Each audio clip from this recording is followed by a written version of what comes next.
আসসালামু আলাইকুম। আমি অনেক দিন পরে একটা ভিডিও ছাড়তেছি। অনেক দিনে ভিডিওতে আসি না, এমনকি ভিডিও ছাড়া পড়ে না ব্যস্ততার কারণে। আজকে ভিডিওটা দিচ্ছি। আমি একদিন এক রাত পরে বাসায় আসলাম। আমার কোয়েল পাখিগুলো আপনাকে দেখাবো সবাইকে। অনেকগুলো ডিম দিছে, আজকে 21টা ডিম পারছে। কোয়েল পাখিগুলো আমি দেখাচ্ছি ডিমগুলা। এখানে আমি রাখছি, এই যে অনেকগুলা ডিম দেখতে পাচ্ছেন, এই অনেকগুলা ডিম। এই যে আমার পাখিগুলা, এই যে এগুলো বসে আছে, ঠিক আছে, অনেক সুস্থ আছে মাশাআল্লাহ করে। আমার পাখিগুলো অনেক সুস্থ আছে আর অনেক সুস্থ আছে। তারপরে আমি ওষুধ দিচ্ছি, তার আগে খাওয়ার কম খাওয়াতে একটা ভিটামিন ওষুধ দিয়েছিলাম, আর সুস্থ থাকার জন্য একটা পাউডার ওষুধ দিয়েছিলাম।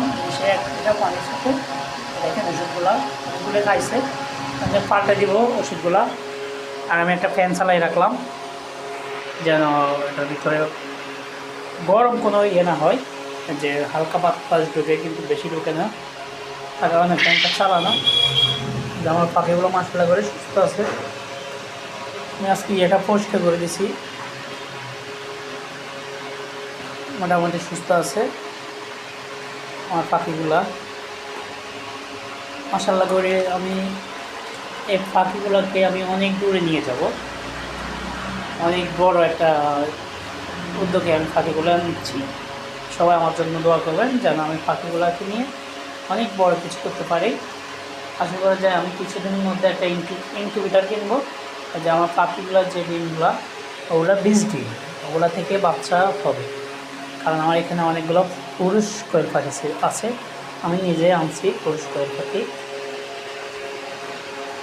পুরুষ কোয়েল পাখি আনার কারণ আমি পাখিগুলোর ডিম থেকে বাচ্চা ফোটাবো, এই জন্য আমি একটা ইনকিউবেটার কিনবো।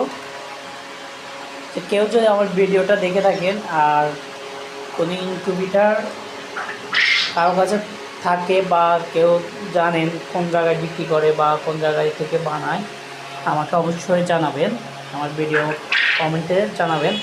আমি অবশ্যই ইনকিউবেটারটা নিব। যে আমি আসি না সবসময়, এই কারণে এখনই আসি গেছে, তো তাই আমি 3টে ইয়েতে খাবার দিয়ে গেছি। 3টে ইয়েতে পুরো 2 দিনের খাবার দিয়ে গেছি। আমি 2 দিন পরে আবার আসবো, কালকে একদিন, শনিবার 2 দিন, আমি রবিবার আবার আসবো। এই জন্য আমি 3 দিনের খাবার দিয়ে গেছি, দিয়ে যাব পাখিকে। সবাই ভালো থাকেন, আসসালামু আলাইকুম।